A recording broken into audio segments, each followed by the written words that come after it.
Everyone, welcome to my coaching classes learn with practical basic to advance. तो आज हम लोग सीखने वाले हैं ट्रांसलेशन की जो हमारी सीरीज चल रही है उस प्लेलिस्ट का ये सेकंड वीडियो है।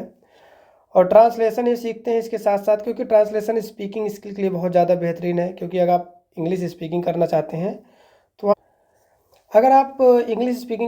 हैं तो ट्रांसलेशन बहुत ज़रूरी है। और इसके साथ साथ हम लोग ट्रांसलेशन के साथ साथ सीखते हैं ग्रामर टिप्स, जो कि आपको ट्रांसलेशन के इस सेंटेंस के माध्यम से बहुत सारी ग्रामर टिप्स भी मिलती हैं। तो हमारे सामने जो क्वेश्चंस हैं वो है 5, और इन पांचों क्वेश्चंस में हम लोग ट्रांसलेशन भी सीखेंगे, स्पीकिंग भी सीखेंगे, उसके साथ साथ हम लोग ग्रामर्स भी देखेंगे। तो चलिए स्टार्ट करते हैं। सबसे पहला जो हमारे सामने ट्रांसलेशन है या सेंटेंस है, क्या है?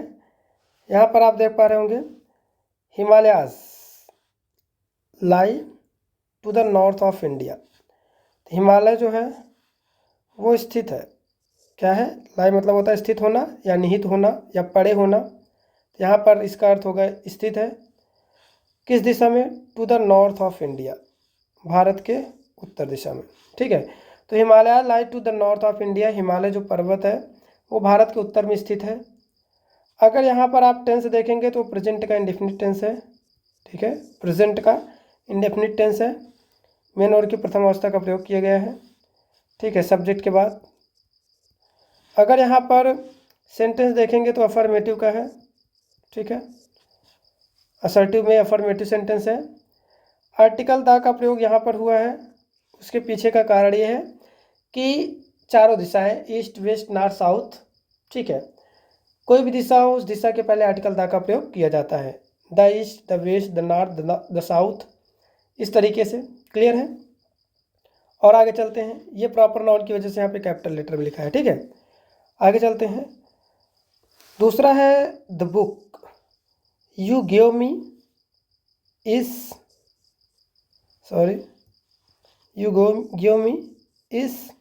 Out of print. ठीक है, तो यहाँ पे द बुक, जो किताब, यू गिव मी, आपने मुझे दी थी, इज आउट ऑफ प्रिंट, अब वो उपलब्ध नहीं है। ठीक है, अगर आप इसको सेंटेंस को देखेंगे तो ये असर्टिव में असर्टिव सेंटेंस है। असर्टिव का अफर्मेटिव कह सकते हो आप। अगर ये सेंटेंस देखेंगे तो असर्टिव है। असर्टिव में अफर्मेटिव और निगेटिव दोनों होते हैं, तो उसमें ये अफर्मेटिव है। अगर आप टेंस देखें तो ये सिंपल प्रेजेंट है। सिंपल प्रेजेंट है भाई, सिंपल प्रेजेंट है।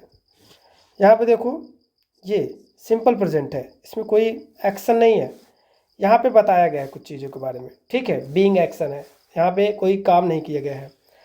अगर यहाँ पर आपको अगर सब्जेक्ट देखना है तो यहाँ का जो सब्जेक्ट है वो ये है सब्जेक्ट, और ये है वर्ब। ठीक है, तो यहाँ पे जो सब्जेक्ट ये है और इसकी वर्ब इज है। The book you give me, ये पूरा इतना सब्जेक्ट है।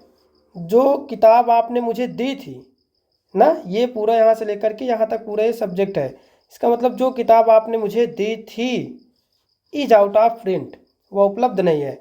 याद रखना, आउट ऑफ प्रिंट का मीनिंग है उपलब्ध ना होना। ठीक है, आउट ऑफ प्रिंट है अर्थात वो चीज़ उपलब्ध नहीं है, यहाँ उसका अर्थ ये है। सब्जेक्ट आपका ये है, the book you give me, जो आपने बुक मुझे दी थी वो उपलब्ध नहीं है। बुक के पहले आर्टिकल द का आना इसलिए आया है यहाँ पे, क्योंकि ये जो बुक है ना, पार्टिकुलराइज कर दिया गया है, विशेष बना दिया गया है। क्योंकि ये उस बुक की बात कर रहे हैं जो उन्होंने दी थी, उस बुक की बात कर रहे हैं। ये कॉमन बुक नहीं है, ये पार्टिकुलर बुक है, एक विशेष बुक हो गई। क्योंकि इसने बताया ना कि जो बुक मैंने आपको दी थी वो आउट ऑफ प्रिंट है, आप उपलब्ध नहीं है, तो इसलिए यहाँ पे बुक के पहले आर्टिकल द का प्रयोग किया गया है। फिर उसके बाद अगर आप देखें, ये जो यू गिव मी है, यू गिव मी, थोड़ा सा हम आपको मिटाकर बताते हैं, थोड़ा सा। यहाँ पे जो आप देख रहे हैं यू गिव मी, ये चीज़ यू गिव मी, ठीक है, ये एडजेक्टिव क्लॉज है जो कि इस बुक के बारे में बता रहा है। The book you give me, जो तुमने मुझे दी थी, ये पूरा का पूरा जो काम कर रहा है वो एडजेक्टिव का काम कर रहा है।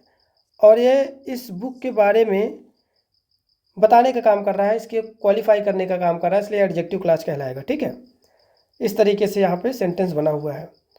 आगे देखते हैं, अगला है she fell upon the neck of her friend. वह, ठीक है, फेल अपॉन द नेक का मतलब होता है गले लग जाना, गले लग गई।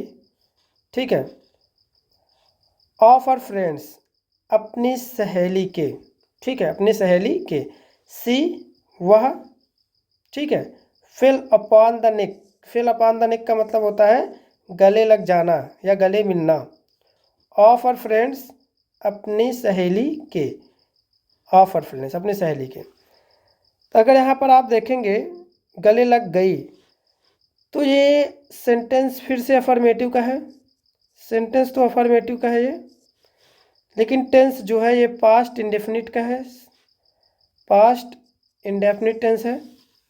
ठीक है, क्योंकि यहाँ पर जो है वो मेन वर्ब की सेकेंड अवस्था का प्रयोग किया गया है, second form of the verb है ये। ठीक है, और उसके बाद यहाँ पर क्या कर गई, वो गले लग गई।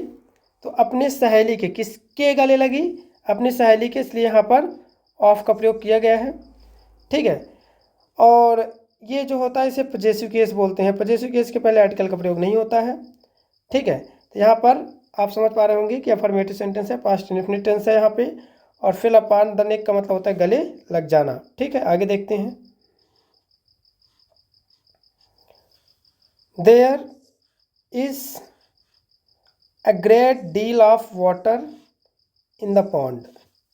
ठीक है, तालाब में बहुत पानी है, तालाब में बहुत ज़्यादा पानी है या बहुत पानी है। A great deal of, a great deal of, a great deal of का मतलब होता है बहुत, मात्रा में अधिक होना, बहुत। ठीक है, यहाँ पे इसका अर्थ है बहुत। वाटर का मतलब है पानी। ठीक है, इन द पॉन्ड मतलब होता है तालाब में। ठीक है, तालाब में बहुत पानी है। तो यहाँ पे जो देयर है इसे बोलते हैं एम्प्टी सब्जेक्ट। ठीक है, ये एम्प्टी सब्जेक्ट है, एम्प्टी सब्जेक्ट है, अर्थात यहाँ पर जो देयर का मीनिंग है, जो यहाँ पे देयर आया हुआ है, इस देयर की कोई मीनिंग है ही नहीं। ठीक है, ये एम्प्टी सब्जेक्ट है, डमी सब्जेक्ट है। ठीक है, और a great deal of water, water यहाँ पे नाउन है।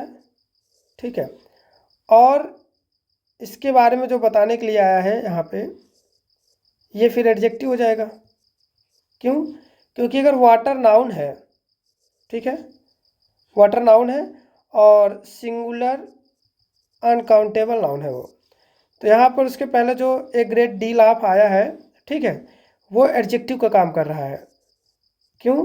क्योंकि नाउन को क्वालिफाई करने के लिए, नाउन को क्वालिफाई करने के लिए, उसकी विशेषता बताने के लिए एडजेक्टिव का प्रयोग किया जाता है। The great deal of water, यहाँ पर वो एडजेक्टिव का काम कर रहा है।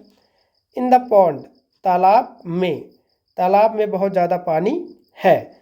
ठीक है, तो इस तरीके से आप वहाँ पे लिख सकते हैं। A great deal of water is in the pond हो सकता है। यहाँ पर अगर आप देखेंगे देयर एम्प्टी सब्जेक्ट है, अगर यहाँ पर इसको आप हटा देंगे, a great deal of water उसके स्थान पर, अर्थात ये जो देयर है ना, वो a great deal of water के लिए आया है। A great deal of water, a great deal of water, ठीक है, इसी के लिए आया हुआ है। अगर आप देयर को हटा करके इसको आप लिख देंगे a great deal of water is in the pond, तब भी सही हो जाएगा। ठीक है, वो एम्प्टी सब्जेक्ट है। इन द पॉन्ड कुछ फ्रेजेस होते हैं जिसमें आर्टिकल द का प्रयोग ऐसे ही लग जाता है, जैसे in the evening, in the morning, in the pond. ठीक है, go to the station, go to the airport, इस तरीके से होता है, फ्रेजेस होते हैं जिसमें आर्टिकल द का प्रयोग किया जाता है। ठीक है, आगे चलते हैं। जैसे क्लास में, ठीक है, क्लास में ढेर सारे स्टूडेंट्स हैं, ठीक है, या बहुत ज़्यादा स्टूडेंट हैं, तो भी आप वहाँ पर लगा सकते हैं देयर आर ना मैनी स्टूडेंट्स ना in the class, there are many students in the class, मतलब कई सारे बच्चे हैं, बहुत ढेर सारे बच्चे हैं। ठीक है, तो यहाँ पर क्या हो जाएगा कि आप किसी चीज़ का कहीं पर होना या ना होना दिखाने के लिए देयर का प्रयोग किया जाता है, ठीक है, या कर सकते हैं। आगे देखते हैं, Mohan is better singer than player. Mohan जो है बेटर सिंगर है, एक बेहतर क्या है, गायक है, दैन प्लेयर, खिलाड़ी से, ठीक है। तो ये तुलना कराने के लिए कंपैरेटिव डिग्री का यहाँ पर जो ये है, पहले तो इसको अगर देखें तो सिंपल प्रेजेंट है, ये यहाँ पे सिंपल प्रेजेंट है। सेंटेंस की बात करेंगे तो सिंपल प्रेजेंट है, ठीक है, एकदम से। और यहाँ पे सेंटेंस जो है आपका वो है, क्या कहते हैं, सेंटेंस की अगर बात करें तो ये सेंटेंस है अफर्मेटिव का है, अफर्मेटिव का है। टेंस जो है वो सिंपल प्रेजेंट है, ठीक है। Mohan is a better singer than player. तो यहाँ पर क्या होता है कि अगर किसी चीज़ में तुलना करानी हो, किसी चीज़ को आपस में तुलना करानी हो, तो वहाँ पर कंपैरेटिव डिग्री का इस्तेमाल किया जाता है। वैसे तो गुड इसका पॉजिटिव डिग्री है, इसका कंपैरेटिव डिग्री बेटर है, और इसका सुपरलेटिव डिग्री बेस्ट होता है, ठीक है। तो यहाँ पे जो बेटर है वो कंपैरेटिव डिग्री में लिखा गया है, मतलब मोहन जो है ना वो बेहतरीन सिंगर है दैन प्लेयर, मतलब प्लेयर जितना, प्लेयर मतलब वो जितना अच्छा प्लेयर का काम करता है उससे ज़्यादा बढ़िया वो सिंगिंग का काम करता है। तो मोहन खिलाड़ी से बेहतर एक गायक है, ठीक है। तो मोहन एक गायक जो है वो ज़्यादा बेहतरीन है बल्कि खिलाड़ी से। तो जो ज़्यादा मतलब जो है ना वो खिलाड़ी से ज़्यादा बेहतर क्या है, एक गायक है। तो यहाँ पर यह चीज़ आपका हो जाएगा। और कंपैरेटिव डिग्री में तुलना कराने के लिए देन का प्रयोग करते हैं, ठीक है। तो इस तरीके से आपको कुछ शायद ट्रांसलेशन सीखने को मिला होगा। अलग अलग टाइप्स के इसमें सेंटेंसेस हैं, अलग अलग टाइप्स में इसमें ग्रामर का इस्तेमाल किया गया है। तो शायद ये आपको पसंद आया होगा, और इसमें बहुत ज़्यादा मेहनत किया गया है भाई। अगर आपको पसंद आया हो, कुछ सीखने को मिला हो, तो लाइक शेयर एंड सब्सक्राइब जरूर करिएगा। मिलते हैं नेक्स्ट वीडियो में, तब तक के लिए धन्यवाद।